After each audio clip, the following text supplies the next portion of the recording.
I was stubborn. Why am I being told that I can't make my own choices and I can't spread my wings and fly to where I want to? So these are things, Reeta, which were being inflicted on us, generally speaking, but on me to make me feel, this is a place where you have to struggle to affirm and to assert yourself.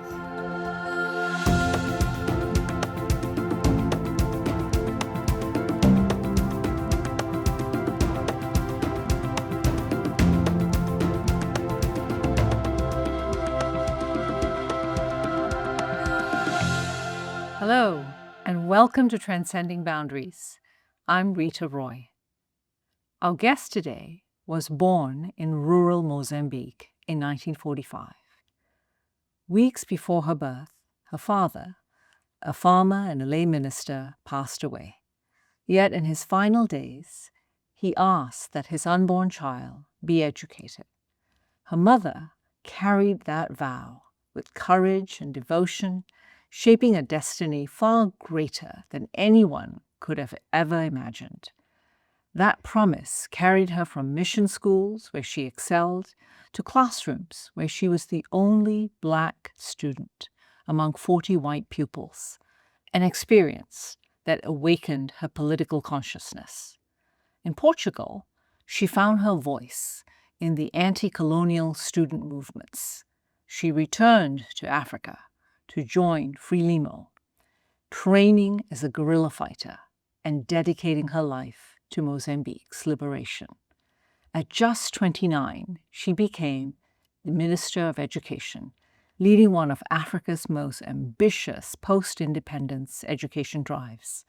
She raised school enrollment from 40% to over 90%, proving that learning could be the backbone of nation building.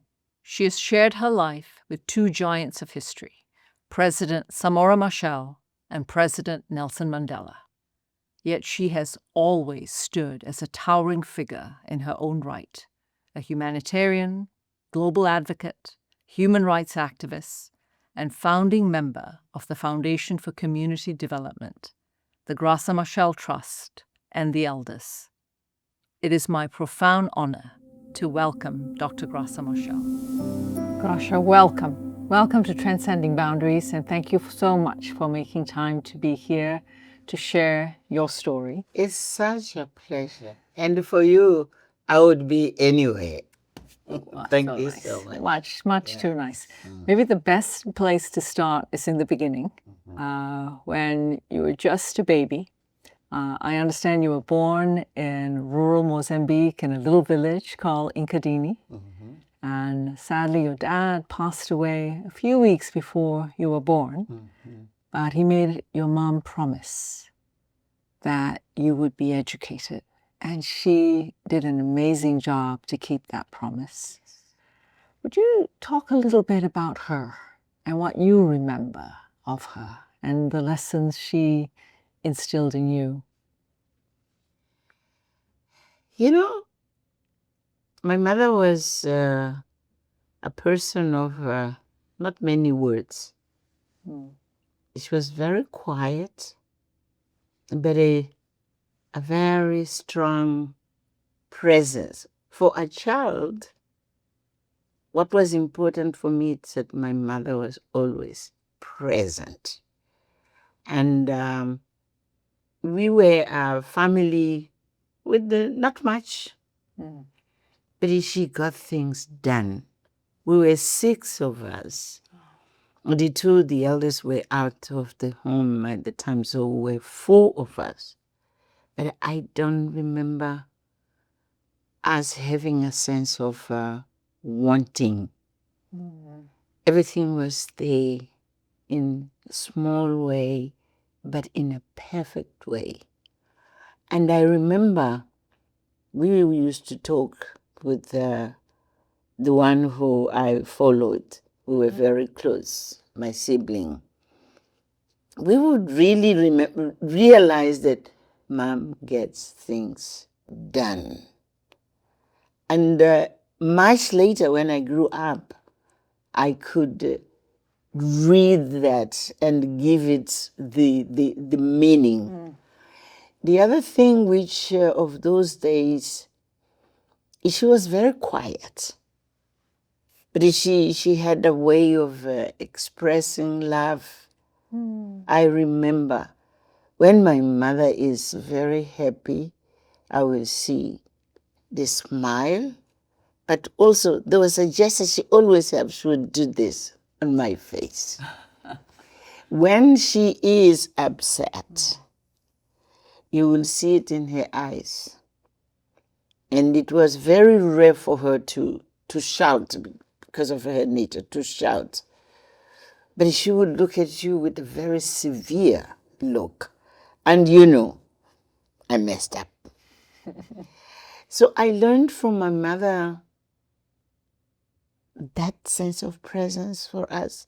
I never felt I was orphaned, by the way. No, I didn't know what it meant to be orphaned, because I was very much loved, taken care of, getting everything I needed. Only much later I will explain when I got the conscious of, oh, I'm an orphan. But I didn't have it until much later. My mother was someone who would tell you things at the right moment.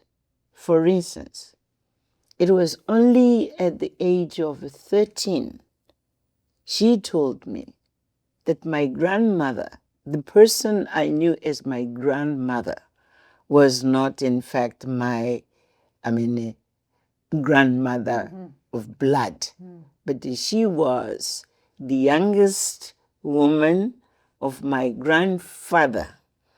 Because my grandfather had many women, and then there's one, the youngest, who didn't have a boy. And my father had lost his mother much early.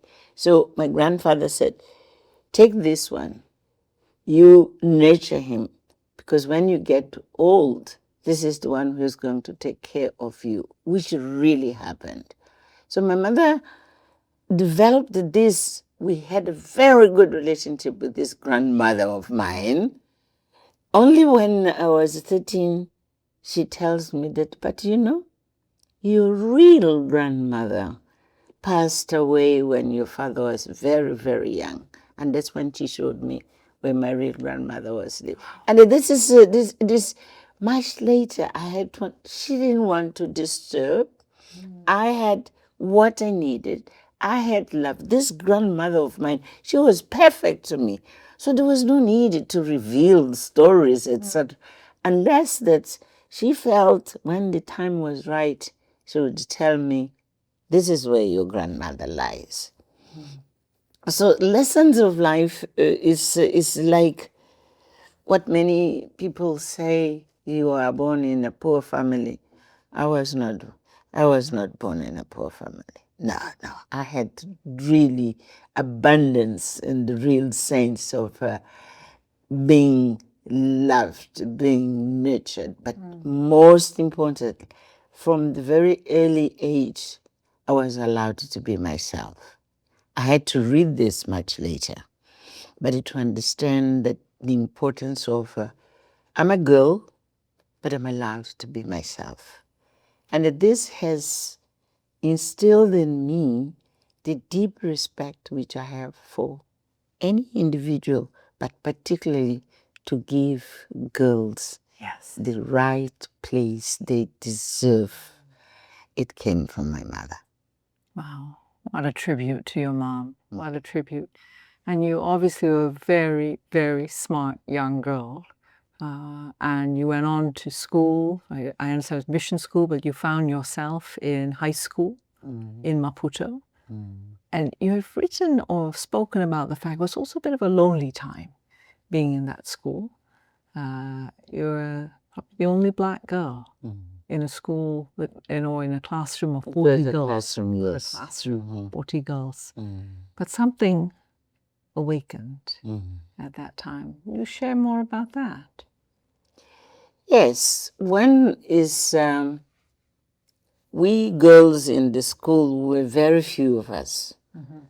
And naturally, during the breaks, we would come together. And we were aware that we are in minority here. But what really touched me, it is one of the teachers who decided, at the beginning you have to introduce yourself, and the teacher says who you are, and he writes down the names of all of us. He made it clear that he would not understand my family name. Graça was easy because it's Portuguese, okay? But my family name is Simbini. And when I tried to tell him I'm Graça Simbini, he made a face and said, sing, how do you write this? And he made me go to the blackboard to write it because he could not write a name of a black family. All the other teachers were able to understand it. They wrote it without really questioning. But he made me feel this. So I go and I write on the blackboard. But then when I come back, perhaps because I was conscious of what was happening, I could hear my own steps. When you go, ko, you are working, going back to my seat. The second thing was he made it sure that I didn't have a name, I was a number. So from the beginning, during the whole year, he would call me number 15. All the other girls had names, but I was number 15. And of course, a child feels and look around and say, I'm out of place. I'm a stranger here. And then, of course, I started questioning, but how is it that I will be really in this classroom, the only black girl, perhaps that makes him feel he has the right to put me on my place. And then looking around to the whole school, as I'm saying, at the beginning I hadn't made it a point, but I realized that we were really very few of us. And then there was also another thing, is we get out of school, and when we go home, we would take different paths. All the other children who were white or they were of Indian origin, they go one direction, and we as black children, we go then to the township. And it was very clear, separate ways.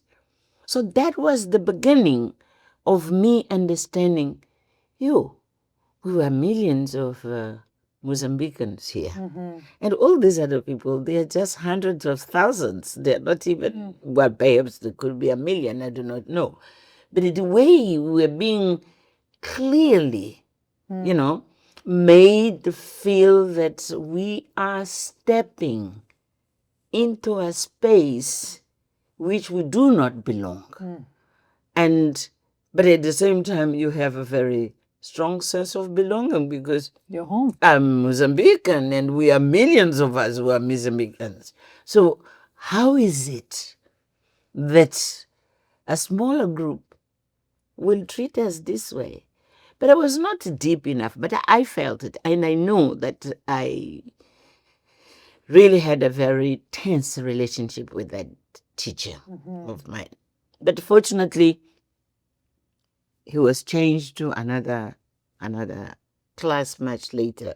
But it stuck. It stuck on me. Then much later, when I have the opportunity to get a scholarship, and I'm preparing to go to Portugal, one of the things which you needed is to have a clean health card. So I go and I have to do all the exams to make sure that, and then this doctor, a female doctor, looks at me and she says, "But why do you want to go to Portugal? It's very far from your family. You will feel lonely there. Why don't you stay here and you do any kind of a course? You become a secretary, you become a nurse if you like. Why do you want to go to Portugal?" I remember looking at her and said, "Doctor, I came to do the exams for me to prove that I'm healthy. Mm-hmm. I didn't come to ask you for a career orientation. I have made up my mind." I was stubborn. And this thing of being stubborn had started exactly a bit earlier, but it's not part of this conversation. But I remember very well. So you are growing in your classroom. You are told this just because I need a health. Now, I'm told you shouldn't go. You should be a secretary. You should be a nurse. Why am I being told that I can't make my own choices and I can't spread my wings and fly to where I want to? So these are things, Reeta, which were being, inflicted on us, generally speaking, but on me to make me feel, this is a place where you have to struggle to affirm and to assert yourself. Yes. Yeah. And that trip to Portugal, going to study, I think you wanted us to focus in on languages, and you are quite a linguist, as I understand. How did that continue to evolve, the stubbornness? But really, it was a consciousness that was rising.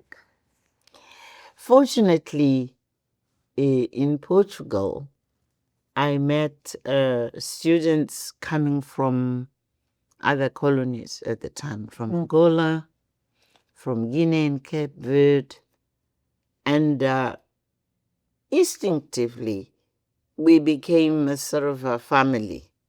And the boundaries of I'm a Mozambican, you are Angolan, you are Cape Verdean, didn't make any sense.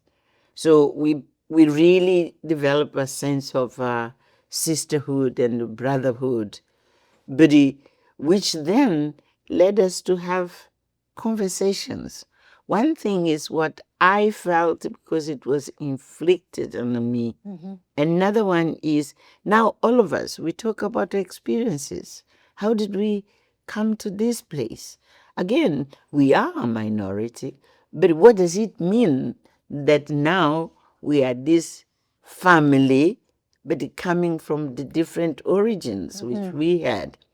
It is really where the consciousness came, to be honest. One thing, it was still there, but with the group, it became much, much more clear. We used to organize parties, all young people like parties, to organize parties. Then we would put music very loud so that we could talk about what we wanted to talk about, our experiences and what we should do. So I happened to have met at the time the best friend of my life, really. She was from Angola. And we clicked in a very special way.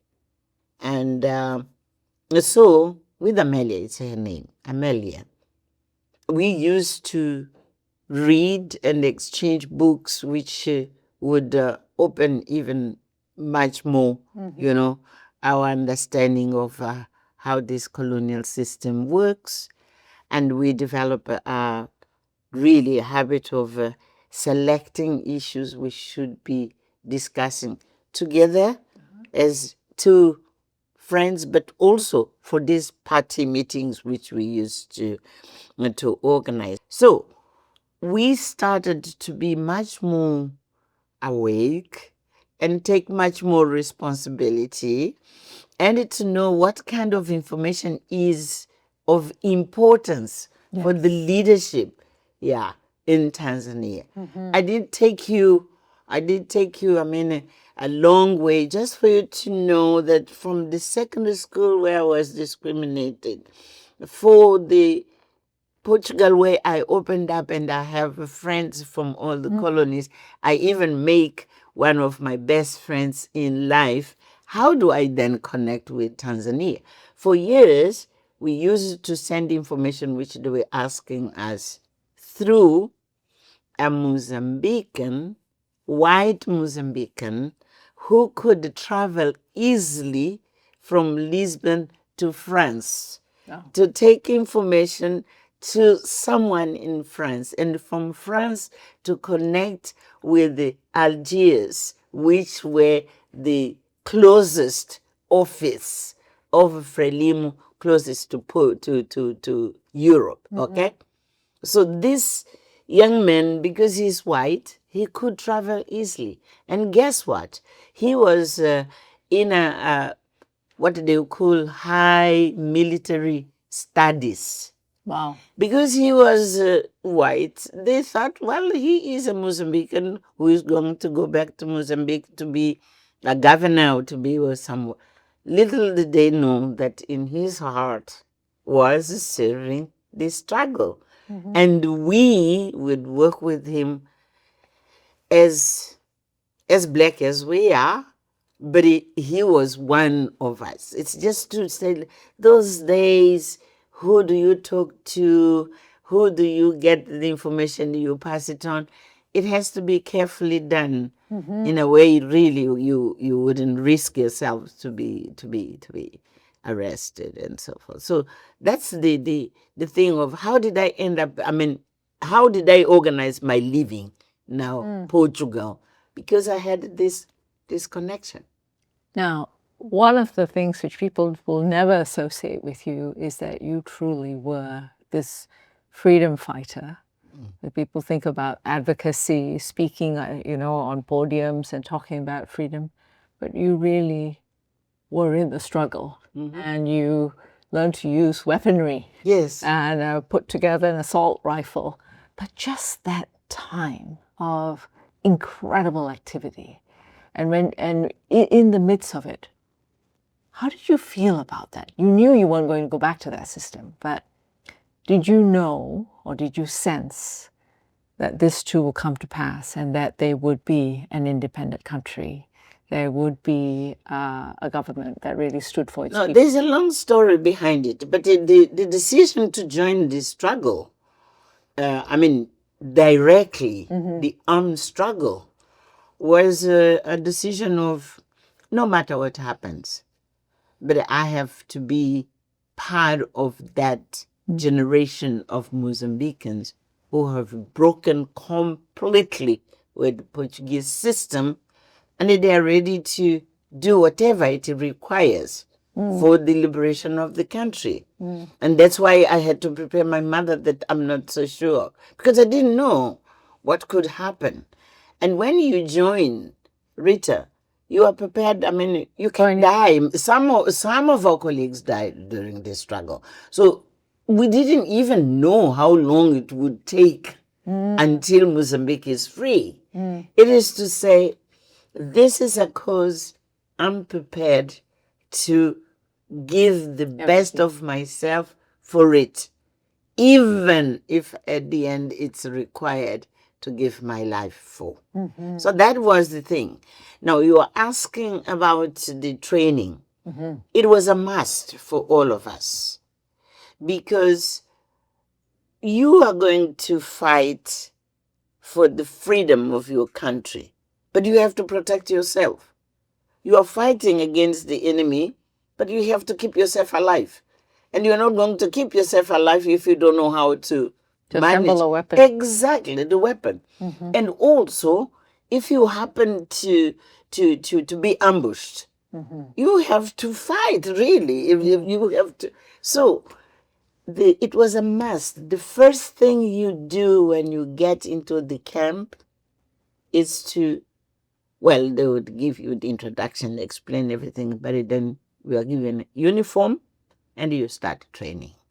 You have in front of you men and women, because we were girls, so we also had some instructors, as they were called, who were female. And you start training, marching, and then when you have done the first fight, that's when you are given, the rifle itself to show how to manage it. And then you have trained, have to know how to use the rifle, how to use the pistol as well, the small one, how to use a grenade. Oh my God. Yeah, all those things you have to know, because you don't know. It depends on the situation where you are. You can be able to do something which is required. So I did learn all those things. So this is part of what I did. But I wanted to tell you a story when I was training. One of the girls, the young ladies who was my instructor, she was very tough. Her name, it was Paulina. And she was really very good in training. She was very dynamic. She wouldn't allow us, to be lazy, or you say you are tired, whatever. She was very, very tough. But then I discovered, I'm speaking to her, I discovered that she can't read and write. Oh, wow. She was perfect, in training, but she couldn't read and write. So I went to the leadership of the camp and I said, listen, I discovered that my own instructor cannot read and write. And possibly there are other amongst them who are illiterate as well. I would like really to do something in the evening, despite being tired, but I would like to teach, a group, not many, a group of them how to read and write. I was allowed to do this. And the reason I'm telling you this, it's twofold. One is the relationship between the two of us. During the day, she's my boss. She gives me instructions to do everything I'm supposed to do. But in the evening, she is my student. And she sits down and I'm the teacher. So I learned also in that process of depending on where you are, you have to learn to do different things, respecting her as my instructor. But when I'm a teacher, she respects me as her teacher. We developed a very, very interesting relationship even after independence, because we happened to our path did cross even after that. But then I want to tell you something else. My mother couldn't read and write. She was illiterate. She did all the things I told you, but she wouldn't. And Paulina reminded me of my mother. Wow. And I said, okay, I didn't have a chance to sit down and teach my mother to read and write. I'm going to teach this girl, because she is introducing me to a new world. But because I happen to be someone who read and writes. In fact, I was being prepared to be a teacher. Okay. Now I have to use, the knowledge I have to transmit to her. It was, and I always felt like, I wish I could have had the opportunity to teach my mother to read and write. But I taught Paulina, and in fact there were other three, because they identify other three, so there were four of them. But you taught more than four young people. You taught well over 1.5 million people. Yeah. So she became Minister of Education, and you did an incredible thing to move just the enrollment of girls and boys and the literacy rates, from 40% to 90% of enrollment in school. So you did an enormous service to the country.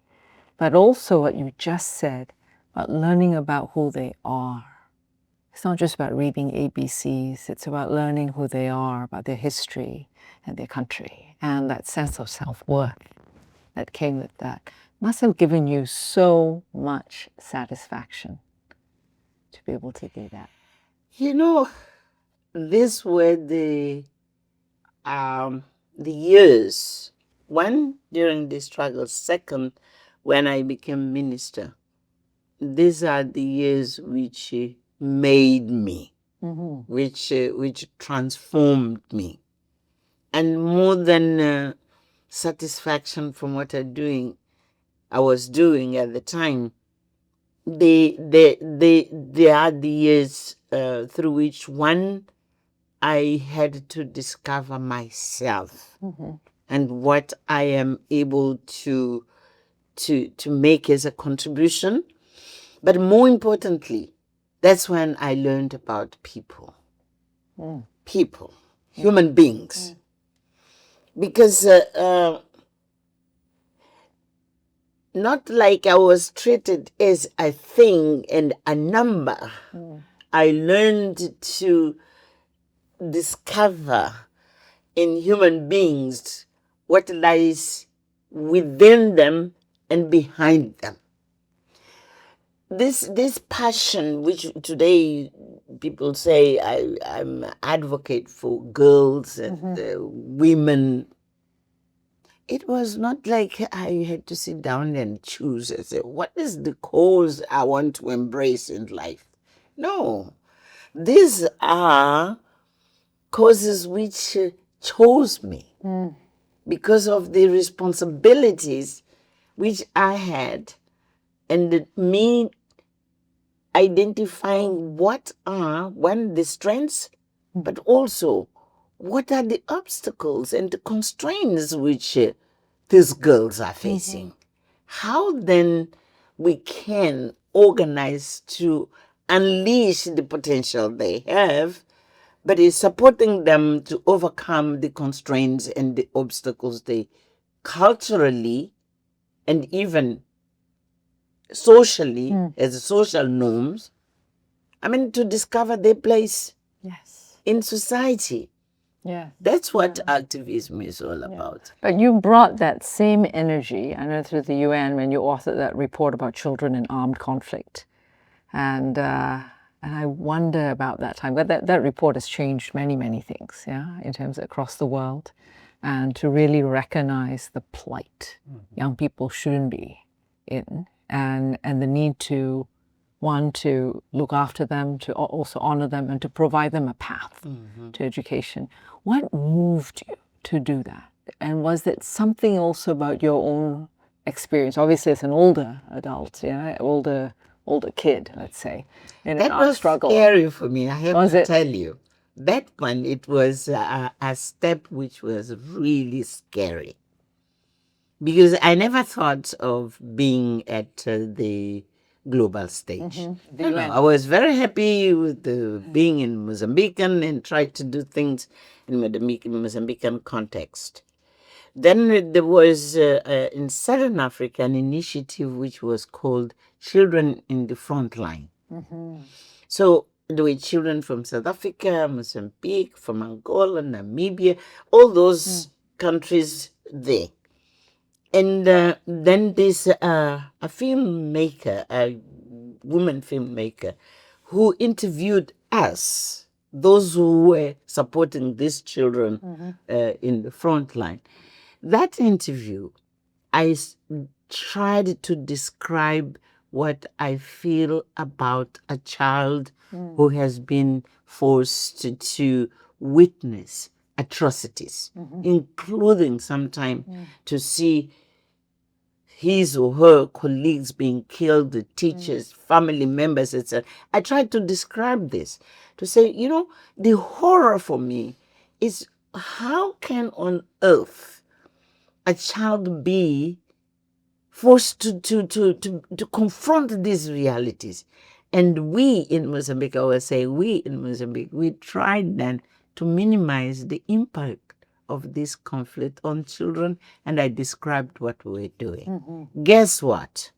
That brings me to Stephen Lewis. Oh, wonderful. Because this film on children in the front line, for any reason, it landed in the hands of UNICEF. And Stephen Lewis is deputy UNICEF. The Secretary General, the General Assembly made a resolution that they should find somebody to lead what they called a study to allow the UN to understand better the impact of conflict on children. Stephen saw this video. He had never met me before. He saw this video and he sees how I describe my horror on how children are being treated, but also I describe what we're trying to do in Mozambique. So he decided this is the person we need to lead this. And he makes a proposal to number one of UNICEF. So they look for me and they find me. I'm in Mozambique and they say, oh, the Secretary General is going to appoint so-and-so. And days after, I'm having lunch, my phone. I go there and it was Boutros Ghali, who was the Secretary General. And so I said, hello, he has a very funny voice. Hello. Yeah. And this is the Secretary General of the UN. I said, sorry? He said, this is Boutros Ghali, the Secretary General of the UN. I want to speak to Mrs. Machel. I said, yes, I'm Mrs. Machel, but I don't think you are speaking to the right person. Are you Mrs. Machel? Yes. Yes, it's you. Then he explains what he was looking for. I said to him, Secretary General, no. I don't think really I'm the right person to do those things. No, but I had a proposal, and I think some people will speak to you, so think about it. That's how it started. Stephen Lewis. Very persuasive. Oh, but I said no to him. Okay. I continued to say, I said no to Boutros Ghali, no to Stephen Lewis, and Stephen Lewis then decided to send someone to meet me in person. Now, that's how I ended up being convinced to take up this study. Again, I didn't choose this. It came for you. It just came across me, and then I tried to do my best with support of Stephen Lewis, whom I'm going to be seeing this afternoon. Then we crafted, the best way of really, because I told him, I don't want to write a report on the basis of something written. I have to be face-to-face with children. Yeah. I have to be face-to-face with parents, teachers. And so we organized the whole exercise during 2 years, visiting countries, organizing regional consultations, also asking civil society organizations to research for us. We commissioned about 22 different research papers for us to prepare the report. So this thing taught me once again, you never do things alone. Yes. Never do things. So, well, the study carries my name because I was heading the team, but it was a very large exercise, and it was many people who contributed to it. And we owed this to children. I'm going to go back in time, just back to that struggle, where in the midst of all this struggle, here you are, a guerrilla fighter, you're training, you're doing all kinds of things, and you meet Samora Machel. What was that meeting like? And of course you fall in love, you get married, and you have a life together. And I just wonder if there's a special lesson about what it means in all this craziness that is going on in the world around you. And there's a moment to be a human being. Yeah. You see, like any other human being, this thing which is called love, it happens in one moment. It starts with one moment where you are talking to a human being, and this human being, for any reason, looks at you and you look at him in a very special way. It just came as a communication, a strong communication of our minds first with Samora. And he realized that in his position, he could organize moments for us to talk, really to discuss issues. But in those discussions, then the bond just started. And started, as I'm saying, just from one look. Just looking and feel, there's electricity here, a different kind of energy, which is coming from this look. So I did even try to repress it. I said, no. I don't want to get involved in this kind of relationship. This gentleman, he was already the president of Frelimo, right? He was the number one to lead the struggle. I'm a simple soldier. So for goodness sake, how do I now, close the gap, to be close to him? Honestly, I tried to repress it as it's one of those things. I'm not going to. But then it grew, particularly then when I was forced by the responsibilities. I went to Mozambique earlier than him because we had to go to establish the government of transition and all that. So I'm far from him, and he is also far from me. That's when we realized that it was much stronger than just, Yes. Yeah, it was really something much more stronger in terms of our connection. And also because I am the kind of a person, I don't fall in love with somebody I don't admire. Did you learn something about yourself just in this process, what it means to have and what it means to invest in a relationship? Yes. One is I entered into this relationship because I am myself and he is himself. Despite the fact that he was a little bit older than me, and he also had a vast experience of being a leader, I made sure that in this relationship, we are going to be equal. He will be the person he is outside. But at home, we are equal. And he made it also easy, I must say, because Samara was really deeply a family person. He was the one, to teach me, because I was minister, he was president, and I would come sometimes I'm under pressure with issues which I needed to resolve for the following day. And I was tempted to bring work back home. And he said, Graça, this is our home. This is the place where you and we have to forget about the world, and it's about us, about our children. If each one of us here brings work home, we'll never be a family. But Samara was good in making sure that our family time is really sacred. And it is clearly to say, as parents, we have responsibility towards our children. But as a human being, we also need our own time to bond, to share.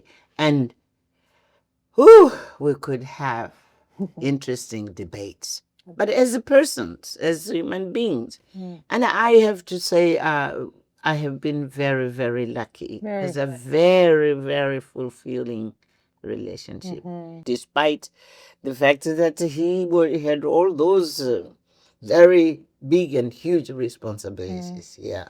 I think it's such a powerful message for people of every generation to know that whatever is happening around us, whatever roles we have in public life, our relationships with family, with spouses, with partners, that's our time, and it is about being real and authentic. It is true. And being who we are. And it is something we have to nurture. To nurture in English, to nurture. Because it's easy for you to say, oh, there's so many other things, I'm so tired. No, you are tired with your work. You are not tired of your relationship. Yes. And I have to tell you something which also would really melt me. Sometimes we'd leave the office and make sure that in the State House we had a big, big garden. Before he gets into the house, He will step out of his car, go in the garden and find the best flower he could. He himself will cut this flower, particularly roses, he likes the roses, and then come into the house and say, "Hello, Mom." He would call me Mom. "Hello, Mom. I brought this for you." Oh, wow. Wow. Wow. I mean, Charming. it was just the world for me. Just the fact that before coming into the house, That he would do. he just think, no, I have to select myself the best of the rose I'm going to find in the garden and bring it to my wife. Oh, no, yeah. And this was... Very And special. it's important that I did have those things. I can smile when I think of this. Yeah. Wonderful. What a very, very special thing. I want to talk just a little bit about Madiba. You know, the world knows him as Madiba or Nelson Mandela, who led an incredible struggle as well. Most of it from prison. And then the transformation that had to occur when he became president. That too was another incredible time. And in so many ways, you keep that trust and keep that legacy alive as well, in terms of that contribution, that amount of sacrifice for the world. South Africa, the history of apartheid, the struggle, has so much to teach us, especially today. And maybe in every generation, it will have a lot to teach us. When you think about that struggle as well, which is parallel to what you lived through, what do you think are the most important lessons people today should know about in terms of how we treat each other and how we see each other, not just what we look like or what color we are, but really how we see each other? That alone, it could be a theme for another podcast. But let me just say very shortly one thing, which was for me, it was every time I was really observing Madiba and say, what a special human being. I think Madiba had learned from the time he was alone. He was isolated during the prison time. He learned to value people.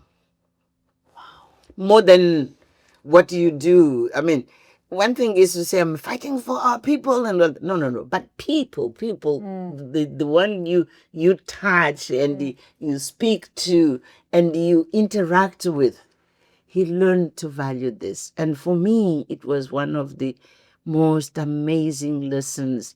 It's how Madiba treated human beings. Because if I say people, perhaps we can take it the political way. No. Human beings. And it is a child. It is an old person. It's a young person. No matter who you are, no matter what is your age, no matter what is your status, Madiba knew how to have a special connection with the human beings.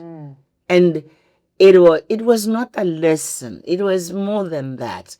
It was for me to wonder how how he was able, to find a special moment of connection with people.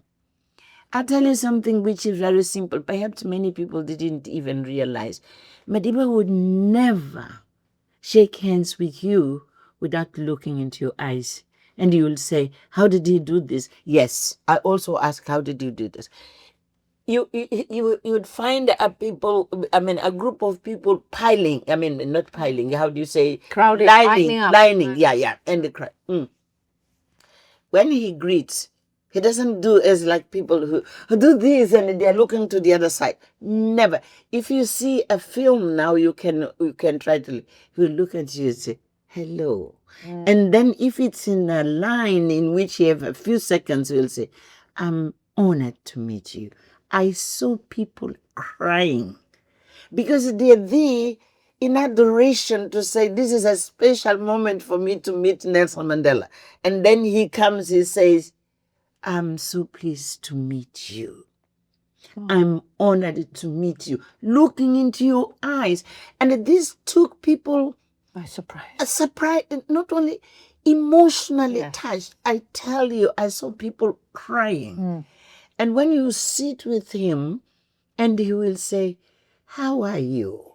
And when he says, how are you? He's not asking while he's looking at the mirror or look. No, he's looking at you and say, how are you? Well, I know we're going to come up to the end of our podcast. You have done so much this life. The work of the trust that you have set up, the advocacy, obviously, we have spoken about for young people, children, the importance of being grounded with people you love, who love you, with respect. When you look to the future, now here I want to talk about Africa. This work of a continent on the move, also transforming. And I know you were very recently speaking at the African School of Governance, and you said time has come. Time has come for African leaders really to rise in a way that creates opportunities for more people across the continent. What do you want everyone to know about in terms of what more should we be thinking about, what more organizations like the one I'm part of should be thinking about, what all of us should be thinking about when we look to the future and what is possible? That's a tough question. I think you can handle it, though. It is a tough question. You are running an organization which made a conscious decision to focus on young people. Yes, you support many other causes, but young people is your focus. And not only to say, oh no, let's give education, and all those things. It is education as well. But I think you made a very, very strategic decision of enacting in young people the power which resides in them, but to give it expression in a way they make choices, but choices for service. Yes. Choices for service. But you were good, and I want to pay tribute to you on this, in knowing that it's not about providing tools to people. They are important. But more than tools, it's exactly to, I don't know, because English is not my language, but it's that thing of making sure that every young person acknowledge, recognize, and unleash the power which exists inside each one of them. And then to say, yeah, you have really a limited, power. But that power has to be channeled for service to others. In our principle at GMT, we say the future is African, the future is female. It will be. And it is an unbroken chain. An unbroken chain. Yeah. Graça, it is such an honor, such a treat to speak with you. And thank you so much for sharing. And maybe in a way we have to thank that teacher who called you number 50. Number 50. Just Yes. unlocked something. Because you are exactly where you need to be. And you always have been. Exactly where you need to be. Thank you. Thank you, Reeta. Thank you so and thank much. you so much for having me. Thank you so much that our paths have crossed. And I think really we are together. I mean, giving the best we can. And for me, the important thing, it's not what we do, it's to do it the best we can. Yeah, thank you. Amen to that. Thank you. Thank you. From a small village in Mozambique, where her mother honored a promise made before she was even born, to the front lines of a liberation struggle that reshaped a nation's destiny. From the quiet strength of a teacher to the fierce resolve of a freedom fighter. From First Lady to global advocate, human rights activist, policy shaper, and relentless defender of women and children's rights. From the depths of a devastating loss to a love that redefined what it means to begin again. From Mozambique and South Africa to the world stage, Graça Machel's journey is one of courage, purpose, and boundless compassion. Her life stands as a testament to the power of education, justice, and visionary leadership. Graça Machel's forthcoming memoir and wider legacy preservation initiatives of the Graça Machel Trust are not only about honoring her incredible life story, but about ensuring her voice and vision continue to inspire justice, empathy, and leadership for generations to come.